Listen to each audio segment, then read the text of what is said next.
따라해보실까요? 영원한 사랑으로, 영원한 사랑으로. 전에 저희가 자연 예배 드릴 때 보니까 이쪽 꽃박람회 하는데 보니까 그 수와 진인가요? 두 분이, 쌍둥이 두 분이 노래를 불렀잖아요. 그 중에 한 분은 벌써 천국을 가시고, 형님 되시는 분인가, 이렇게 심장병 어린이 돕기를 막 전국을 다니면서 하시는데, 그 호수로 안에서 계속 노래를 부르시는, 기타 치면서. 근데 그 헌금하면 이렇게 헌금하시는 분들에게 노래 부르면서 계속 인사를 하세요. 늘 사람마다 뭐, 사랑으로 감사합니다, 사랑으로 계속 하시더라고요.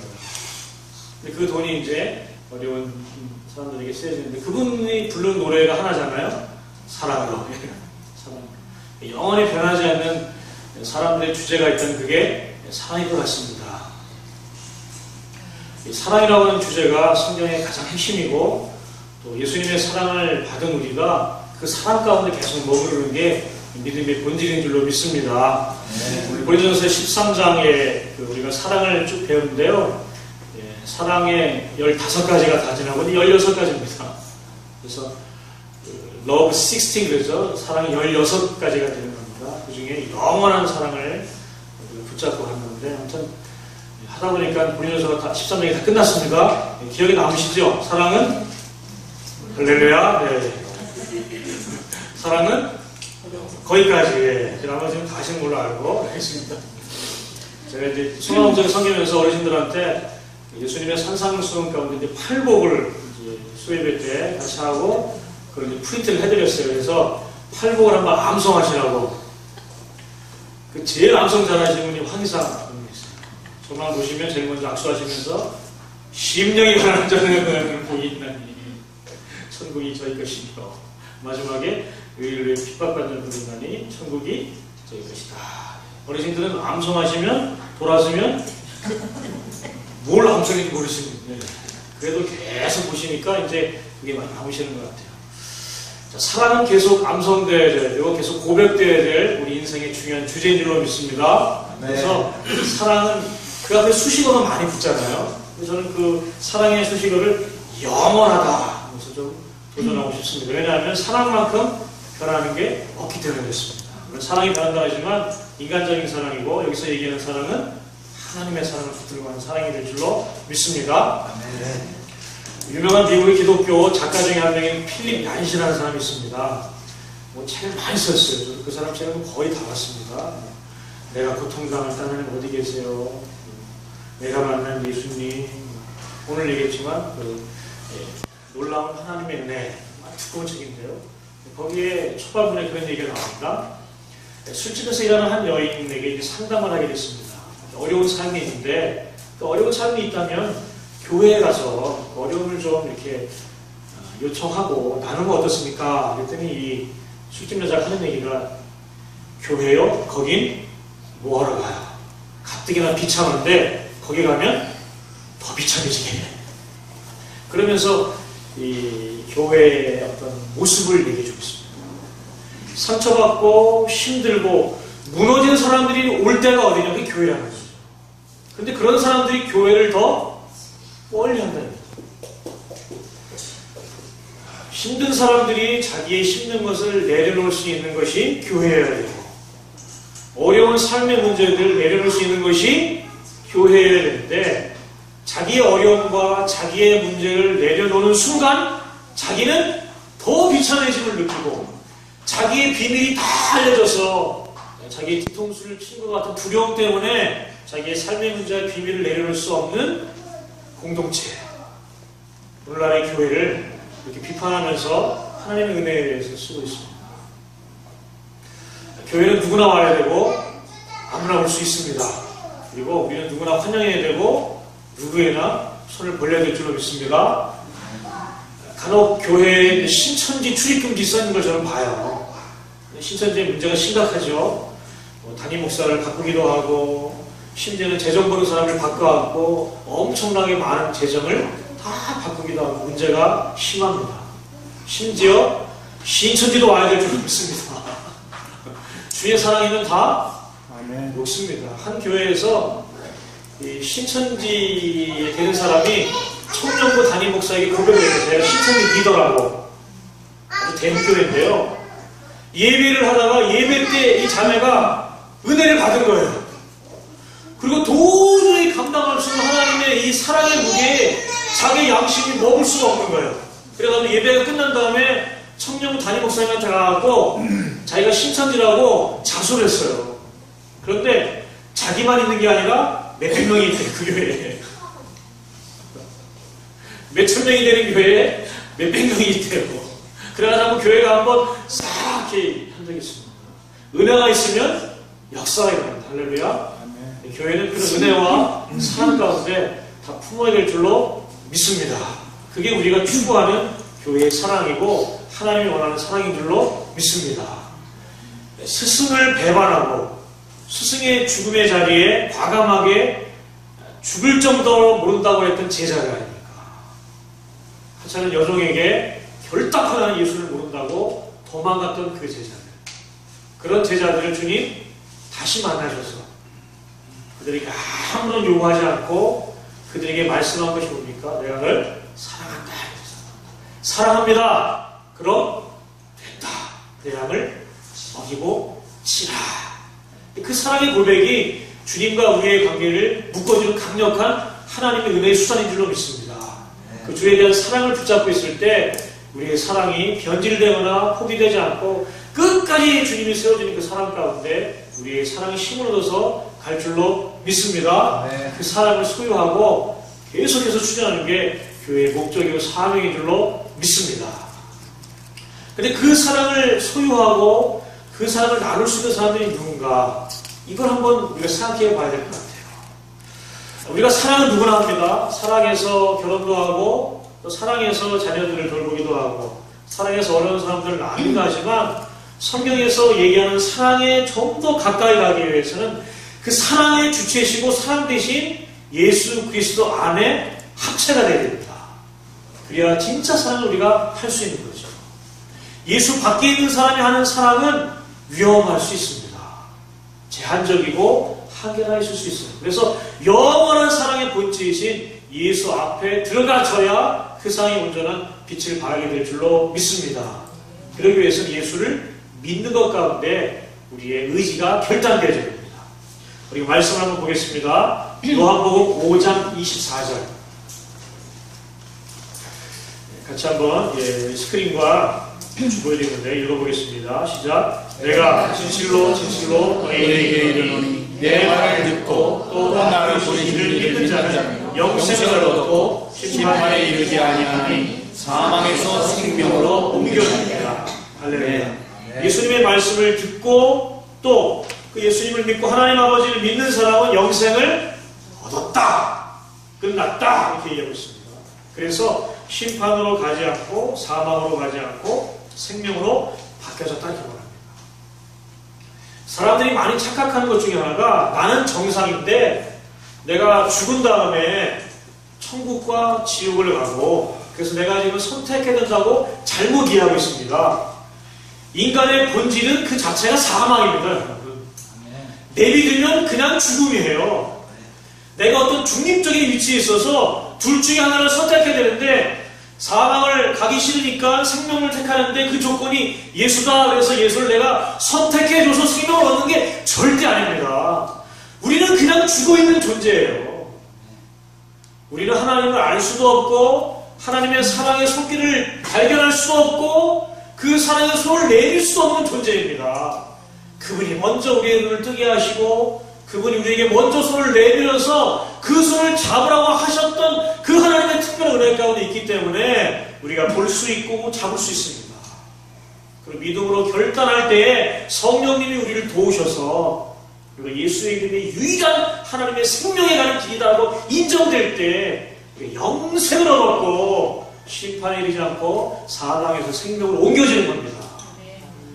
사람의 결과는 뭐라고요? 죽음입니다. 죽음. 이 죽음인 것을 깨닫지 못하고 내가 지금 살아있는 것이 영원할 것이라는 착각 가운데 살고 있습니다. 극단적인 예로 전 세계에 5초마다 한 명씩 죽고 있습니다.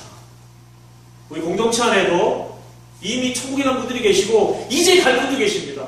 죽음이 현실이고 그게 우리의 실존이기 때문에 우리를 자학할 때 나는 죽었구나 라는 사실 가운데 예수를 다시 발견해야 될 줄로 믿습니다. 네. 그래야 이 믿음이 진짜 믿음이 되고 이 구원이 능력이 될 줄로 믿습니다. 네. 내가 온전한데 그냥 불안한 미래에 대한 일종의 보험을 들자, 안 가봤으니까 한번 가보자 라는 식으로 던지는 믿음은 우리를 더 비참하게 만듭니다. 초청을 받았는데 예복을 입고 가지 않은 사람은 그 자리에 갈 수 없는 거죠. 못 간 사람보다 갔는데 거절당하는 사람이 더 창피한 것처럼 우리의 믿음이 다시 한번 나의 죽음 위에 하나님의 생명이 덧입혀진 구원이라는 것을 붙잡고 나갈 때 온전한 구원이 완성될 줄로 믿습니다. 네. 그러할 때에 우리의 아주 중요한 삶의 우선순위가 변화를 일으켜요. 예수 밖에 있던 삶은요, 내가 원하고 내가 꿈꾸고 내가 바라는 것들의 1순위를 놉니다. 먹고 입고 마시고 누리고 안정을 취하고 어디에 소속되고 누군가 관계를 맺고 자기의 꿈을 이루고 버킷리스트를 완성하고 꿈의 목록을 작성하고 이런 자기 안에 꿈꾸고 싶은 걸로 계속 꿈꿨던 우리의 자아가 죽음이라는 것에 다 같이 죽어져 버리는 거죠. 그게 진짜 만족이 아니고 그게 진짜 삶이 아닌 것을 발견하게 됩니다. 그러면 그것이 포기되어집니다. 내 인생의 가장 중요한 게 뭔가 새롭게 우선순위를 정하게 되는 거죠. 할렐루야. 그래서 어떤 교리 문답에는 인간의 가장 중요한 삶이 뭐냐, 하나님을 기쁘게 하고 하나님을 즐거워하는 것이다. 그분의 뜻을 순종하는 것을 이렇게 고백하고 있습니다. 우리에게 가장 중요한 것은 예수 그리스도시고 그분이 우리를 통치하는 것을 순종해서 하나님의 뜻을 이루어드리는 것이 우리 예수 믿는 사람들의 공통된 관심사인 줄로 믿습니다. 이렇게 변화된 우리가 그리스도인입니다. 그리스도인의 아주 경멸조가 뭐예요? 예수쟁이, 예수쟁이. 예수쟁이가 뭡니까? 저 사람을 보니까 누구 닮았다고요? 예수를 보는 거다. 경멸하지만 그 속에 능력이 있는 거예요. 저 사람을 보니까 빼도 박도 못하고 저 사람은 예수쟁이다, 예수다 라고 하는 확고한 신념에 섰을 때에 우리의 중요성이 다시 한번 그들에게 증거된다고 믿습니다. 같이 어울리는 자리, 같이 누리는 자리 가운데 우리의 정체성이 무너져버리면 우리의 믿음과 또 믿음을 통해서 주신 하나님의 은혜가 너무나 값싸게 버려지지 않겠습니까? 쓰레기가 되어버리고 쓰레기를 가지고 가는 우리조차 쓰레기통으로 인식되는 한계 가운데 우리가 다시 한번 이 중요한 삶의 면을 가져야 될 줄로 믿습니다. 어렸을 때는요, 유치하기 때문에 아주 유치한 것들만 좋아하잖아요. 저도 이제 삼남매인데 어렸을 때 별것도 아닌 거 먹고 싸우지 않습니까? 부침개 먹다가 네가 많이 먹는데 내가 많이 먹는데 싸우고, 우유 먹다가 컴프레이크 쏟으면 네가 2개 더 갔네 내가 3개 더 갔네 싸우고, 그 2개 더 먹고 3개 더 먹는 게 얼마나 그게 중요한 일입니까? 그게 아니잖아요. 그 나이가 크면은 그런 거 안 싸우지 않습니까? 점점 변화가 되는 거죠. 믿음 생활도 마찬가지입니다. 지난주에도 말씀드렸지만 믿음이 점점 변화되는 거잖아요. 예수를 믿고 기도의 생활을 하고 말씀으로 영적 전쟁을 하고 그 다음에 하나님 아버지의 뜻을 따라 순종하는 아비이시는 거 점점 변화되는 겁니다. 그게 교회에 소속된 성도들의 신앙의 모습이에요. 생각해보세요.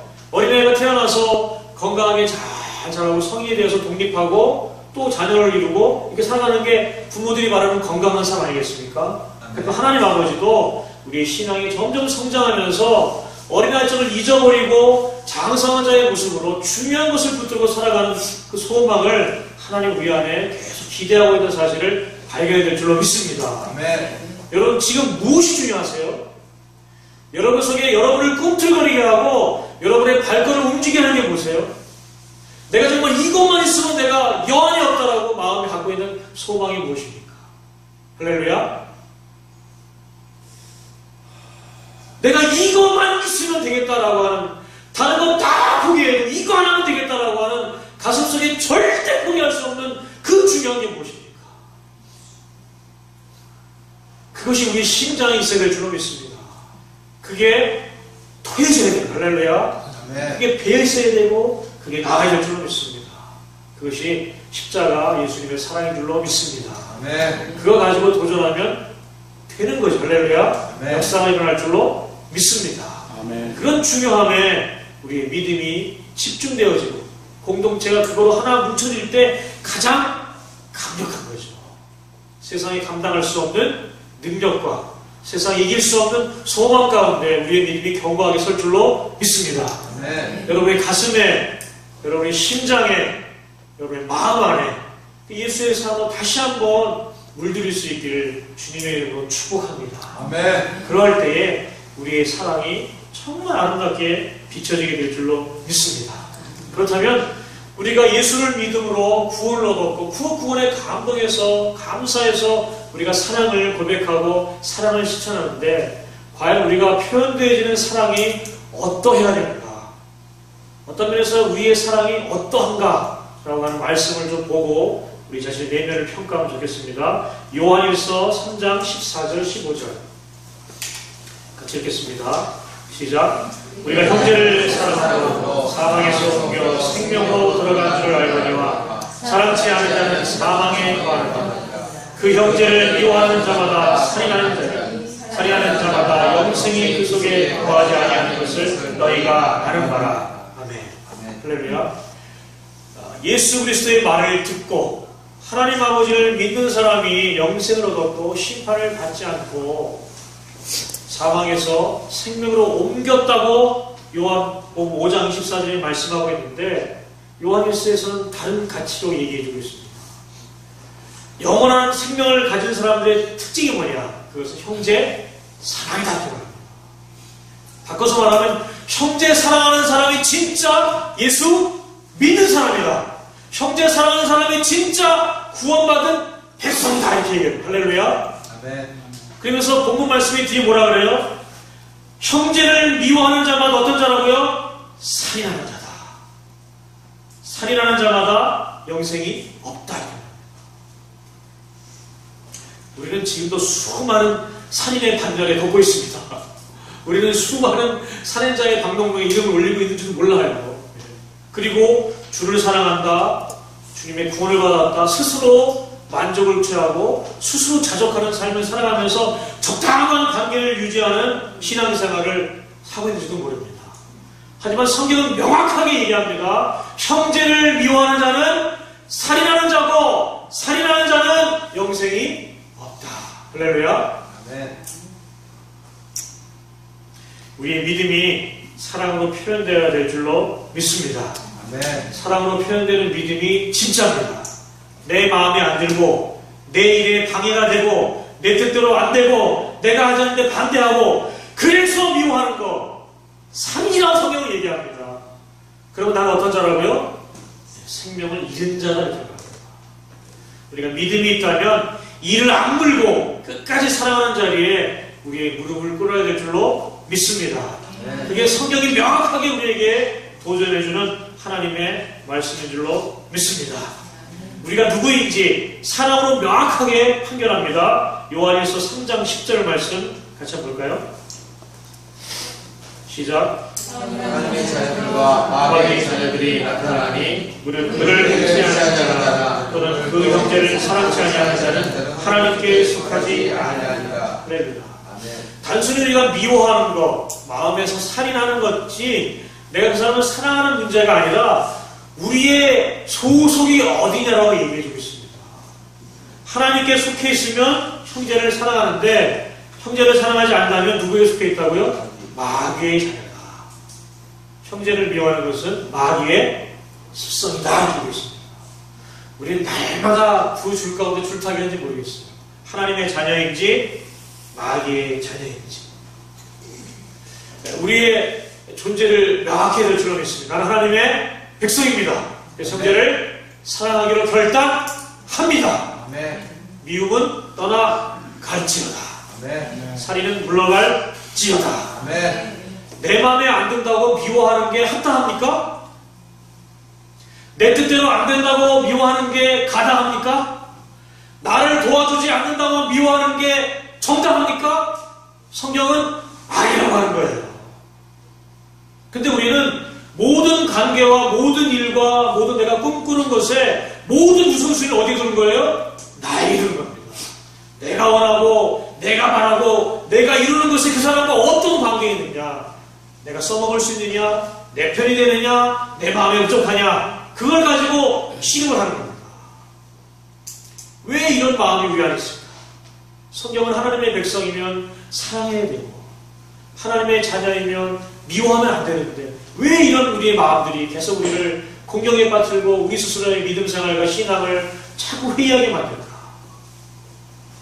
그것은 우리의 현상의 문제가 아니라 우리의 존재의 문제이기 때문에 있습니다. 우리의 본질의 문제이기 때문에 있습니다. 창세기 2장 9절과 17절 한번 같이 보겠습니다. 시작. 여호와 하나님이 그 땅에서 보기에 아름답고 먹기에 좋은 나무가 많이 하시니 동산 가운데 생명나무와 선악을 알게 나무도 있더라. 선악을 알게 하는 나무에 있으면 먹지 말라. 내가 먹는 날에는 정령 죽으리라 하시니라. 아멘. 하나님 아버지가 세상의 모든 것들을 만드시고 그 다음에 우리를 만드셨잖아요.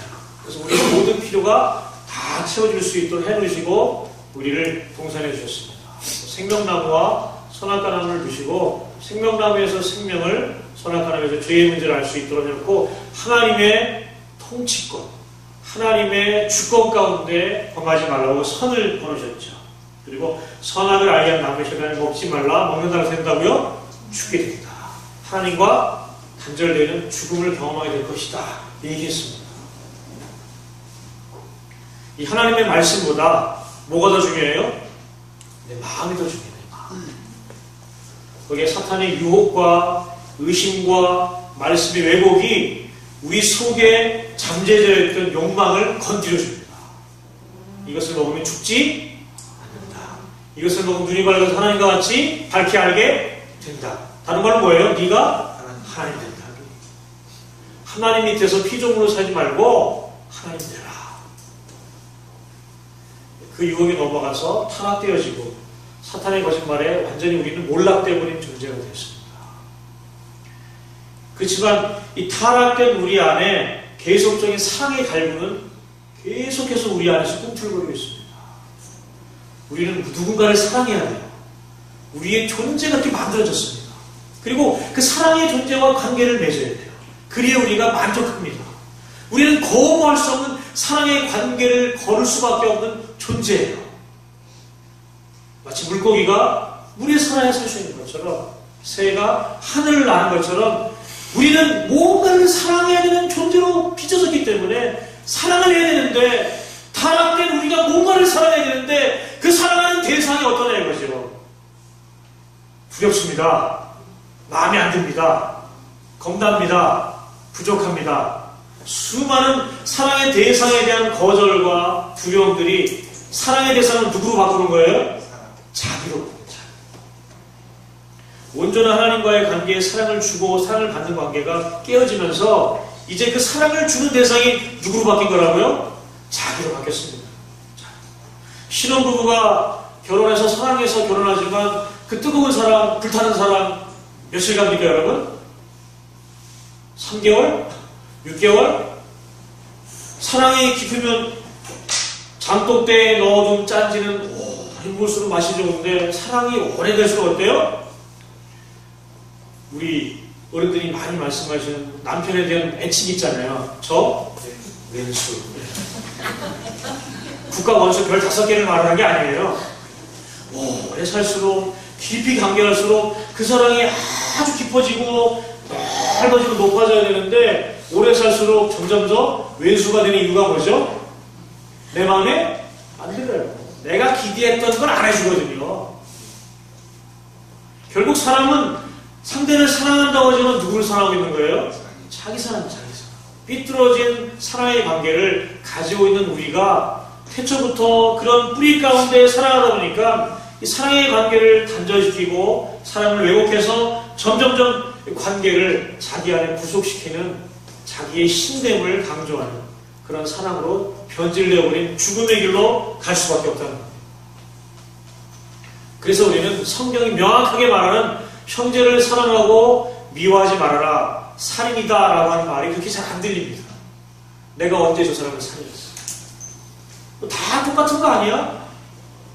우리 속에 있는 김치 먹으면 김치 냄새 나는 것처럼 우리 속에 있는 이 타락한 본성에서 나오는 믿음이 계속 뿜어지고 있음에도 그게 정상으로 알고 있는 거죠. 내가 사랑을 해도 그 사랑이 온전한 사랑이 아니라 뭔 사랑이에요? 뭔가 대가를 요구하는 조건이 붙어요. 저만 봐도 그랬습니다. 제가 제 아내를 사랑해도 처음에는 순수해요. 사랑해야지. 그러다가 내가 이렇게 해줬는데 밥도 안 해줘. 내가 이렇게 했는데 물도 안 줘줘. 이게 되는 거예요. 자꾸 본전 생각나고.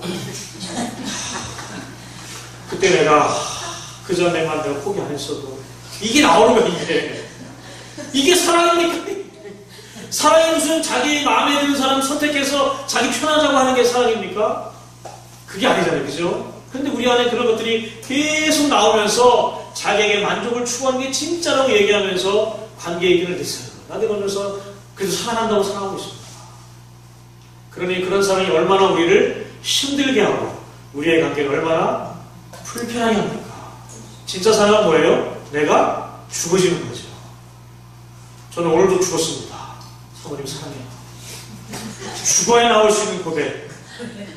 십자가를 져야 나올 수 있는 고백.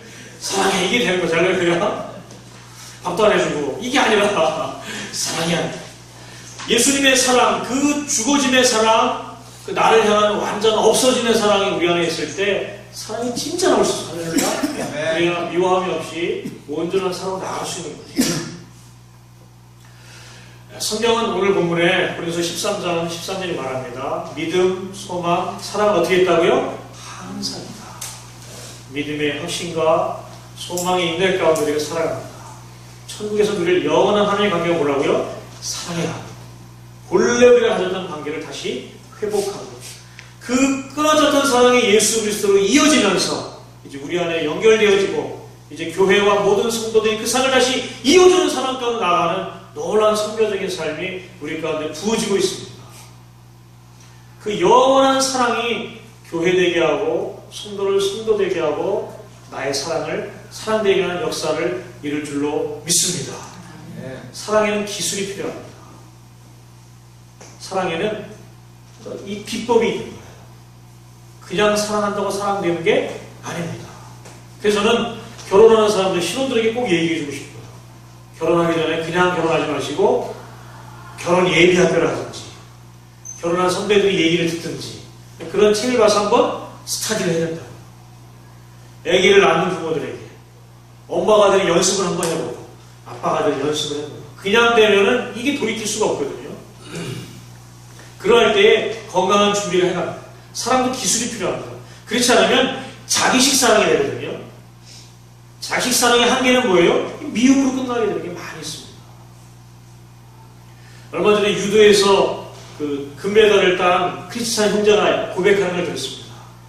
자기가 은메달을 그 전에 게임에서 땄는데 그때 자기가 훈련을 할 때 하여튼 죽기 아니면 살기를 연습했대요. 죽기 아니면 살기.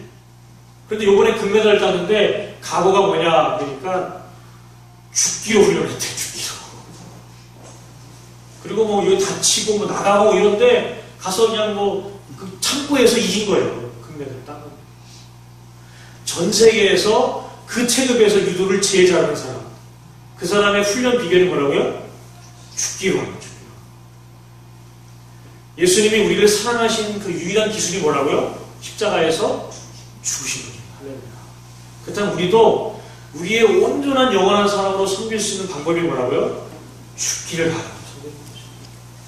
그래서 우리는 날마다 죽는 자리에 나아가서 십자가 앞에 우리의 옛자가 죽어지고 내 삐뚤어진 자가 없어지고 예수의 부활 앞에 살아온 새로운 내 생명의 자아로 하나님이 원하신 그 자아로 내가 살아간다고 하는 새 생명을 붙들고 살아갈 때 온전한 사랑이 우리 안에 행해지고 나타나게 될 줄로 믿습니다.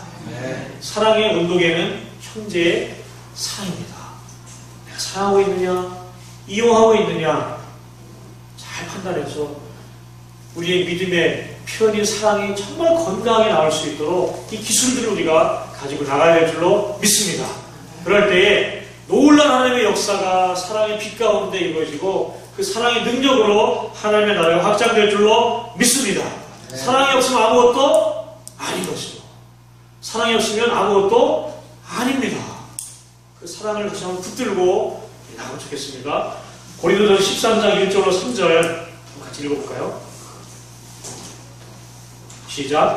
내가 사람의 마음과 천사의 마음을 할지라도 사랑이 없으면 소리나는 구리와 울리는 끌거리가 되고 내가 예언하는 능력이 있어 모든 비밀과 모든 지식을 알고 또 산을 옮길 만한 모든 믿음이 있을지라도 사랑이 없으면 내가 아무것도 아니요 내가 내게 있는 모든 것으로 부지하고 또 내 몸을 불사르게 내어 줄지라도 사랑이 없으면 내게 아무 유익이 없느니라.